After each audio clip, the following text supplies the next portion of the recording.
好，接下來我們要關心到的是，為什麼在這個時候，川普突然間說北韓擁有57枚的核武呢？這件事情震撼的曝光了。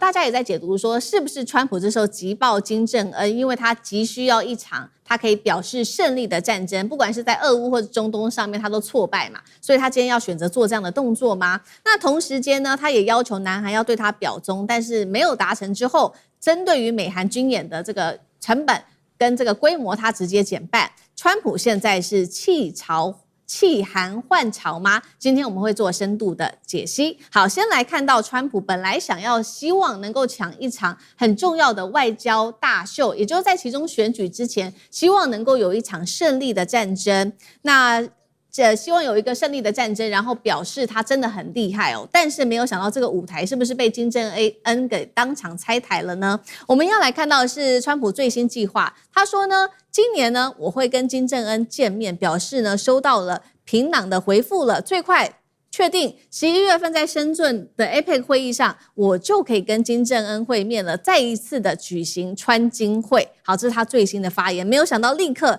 遭到北韓的打臉。金宇正立刻說，我根本針對這一次的安排會面毫不知情啊，也沒有收到任何川普發送的任何訊息，現在變成一個羅生門哦，雙方各說各話。但是最驚人的事情，並不是說到底會不會有這一場川金會，而是川普突然間發言極度的敏感，他直接直指了，他說北韓擁有57枚的核武。要知道這件事情會特別備受關注，是因為在過去美國從來或者是北韓從來都沒有公開過北韓到底有多少顆核彈頭，沒有這個精確的數字，所以當時民軍也只能做估算啊，說大概落在50到59枚左右。但是川普這時候突然間說57枚，他是真的掌握了情報嗎？還是他有什麼樣的意思？希望在談判桌上面能為他建立籌碼，所以特別說出了這個數字呢？等一下我們會一起來特別做解析哦。那再來我們來看到的是，要注意到的是，當時2008年的時候的川金會，大家應該都還記得這一場會哦。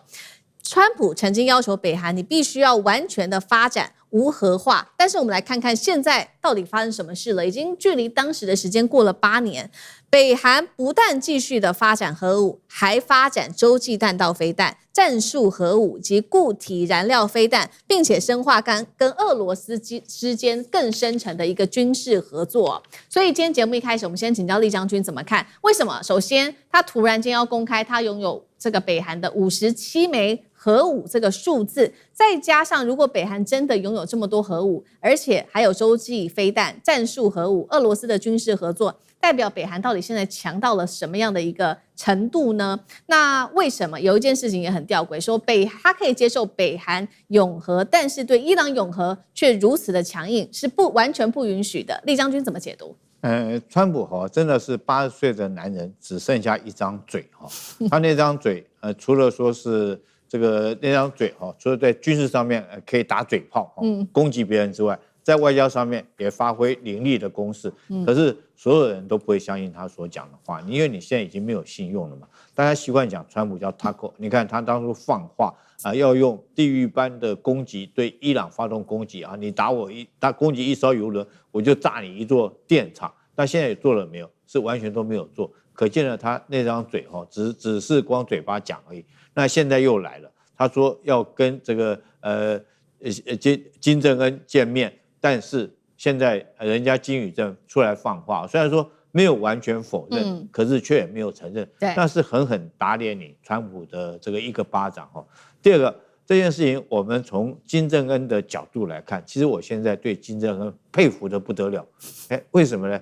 你看，我問你，世界上還有哪一個國家領袖可以同時對全球的3大強權國家美國、中國、俄羅斯3個國家的領袖都要看他臉色？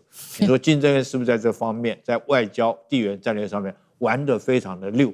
你看我舉例來講，譬如說去年93中國大陸辦閱兵的時候，他就站在習近平旁邊然後他對俄羅斯來講的話，包括普京都必須要看他臉色。他現在甚至於可以派兵派兵去幫俄羅斯打庫斯克戰爭幫俄羅斯奪回領土。最近還聽說派了這個女性的勞動人員去參加俄羅斯幫忙他們做勞動。那現在連美國川普都要看他臉色，都要求着要跟他見面。你說金正恩是不是這個在外交上面確實很溜？你如果從這個角度來看，確實是如此。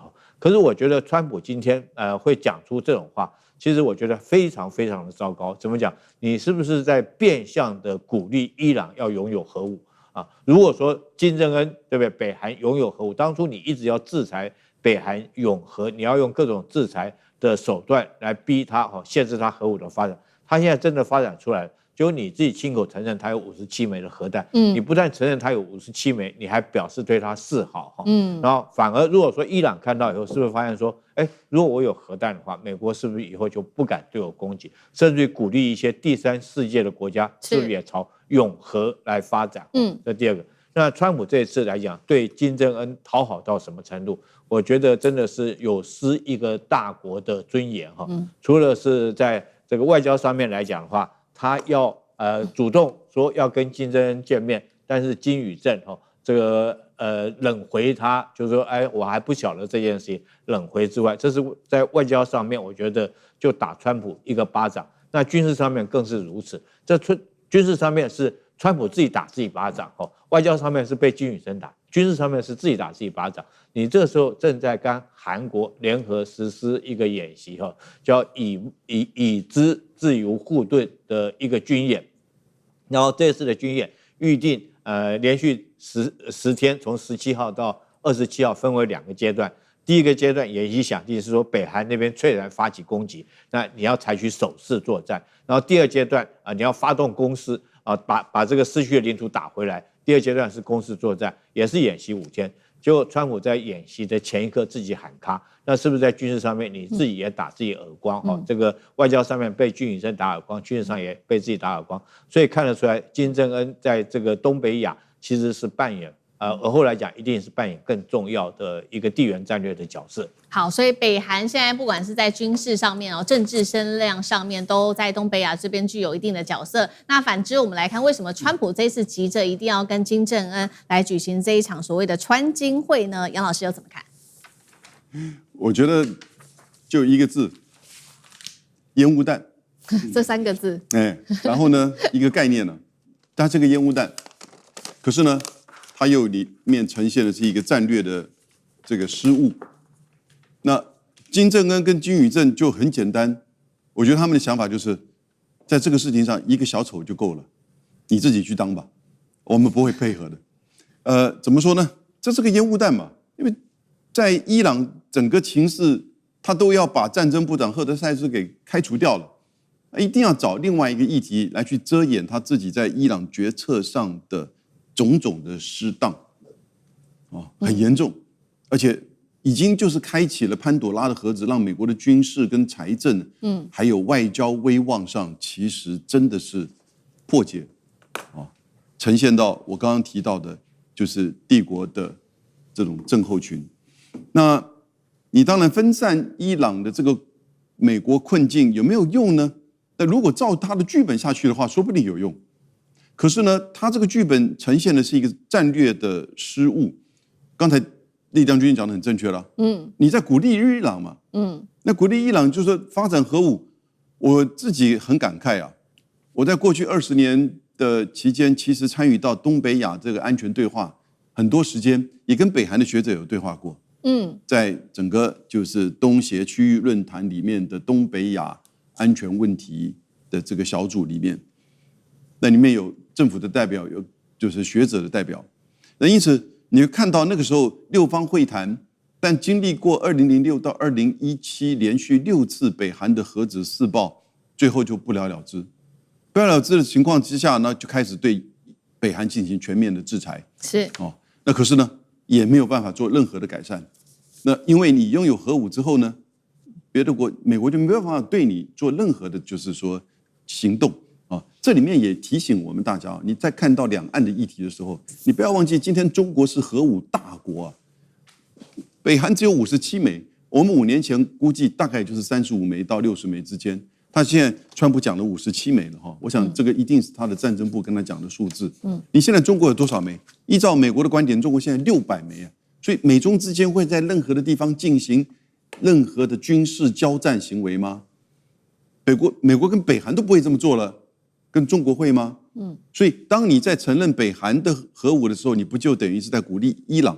而且事實上，美國在過去小布希的時候做過同樣的事，他那個時候跟印度承認印度的核武地位，可是不承認巴基斯坦。可是你現在看巴基斯坦跟美國跟川普的關係多好，同時那日本呢？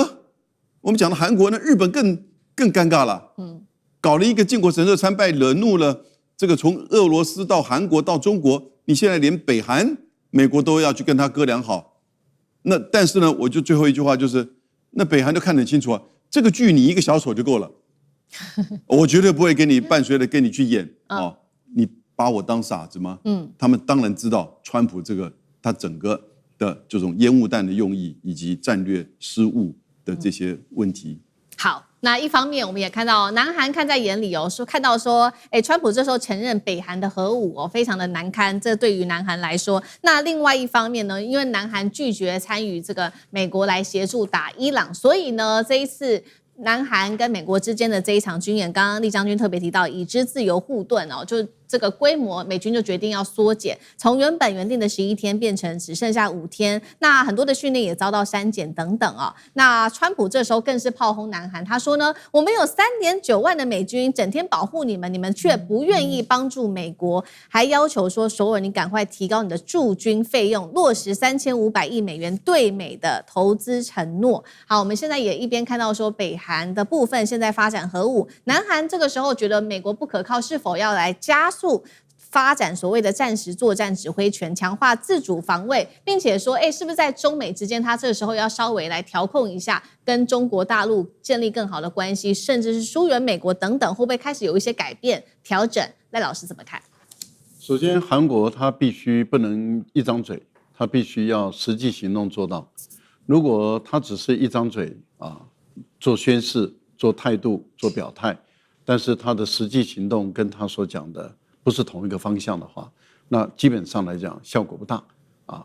我們看一下王毅這次到韓國去，其實他有跟韓國談到，就是你韓國你要跟美國人說，沒有必要以朝鮮為敵，這個很有趣哦。也就是說，由韓國主動的來去告訴美國人說，不要敵視這個朝鮮，那這樣的話，他才有可能改善韓國跟朝鮮之間的關係，跟美國跟朝鮮之間的關係。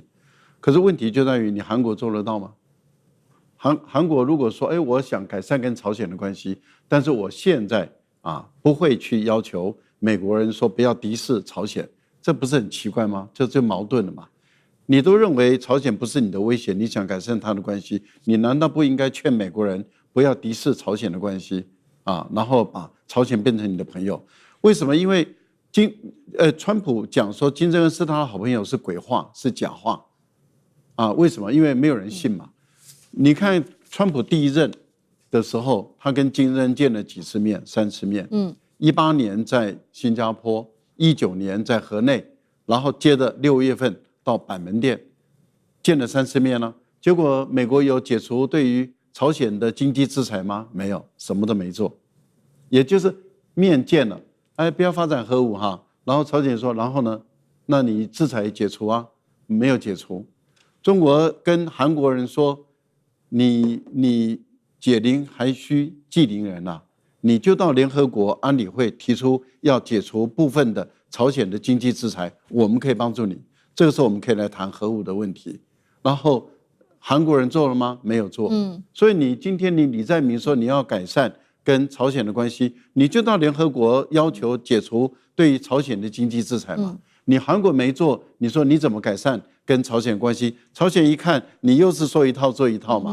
你美國川普你也是說一套做一套，你們都是就嘴巴講，但是你根本沒有改善跟我的關係。所以中國大陸在那邊穿梭幫他們忙，基本上來說，大家對於韓國不信任，對於美國其實也不信任，因為他們沒有在具體的動作上做出一些像樣的東西。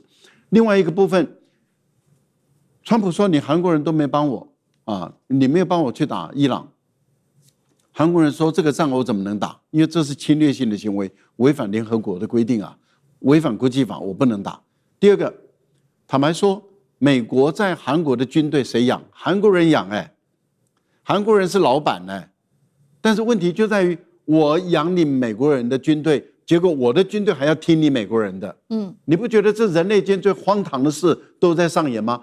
荒謬劇不斷的在上演，就是現在的韓國跟日本，也就是養的美國人的軍隊，然後軍隊還聽美國人指揮，然後美國人說我要把你韓國的軍隊用來插進中國心臟的這個匕首，這個匕首，那各位想想，美國跟中國會好嗎？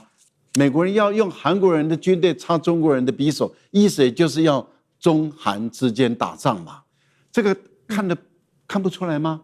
所以中韓之間、中美之間、韓朝、韓中之間、韓美之間，不是呈現出你韓國人跟日本人就是等於是美國人的奴才，不是嗎？好，謝謝賴老師。那我們休息一下，馬上回來。觀眾朋友們，我們要開會員頻道啦！因應呢美中、中東還有印太的亂局，你看到的是新聞，我們看到的是背後誰在操控這個世界。加入會員可以取得獨家視角的通行證，你將優先取得更深的觀點判讀，包括了核心真相分析、歷史脈絡拆解、局勢推演邏輯。同時解鎖會員勳章、優先互動權、問題解析、幕後花絮，支持我們制作高品質的影片。點擊下方的加入鍵，一起成為戰友吧！我們會員頻道見。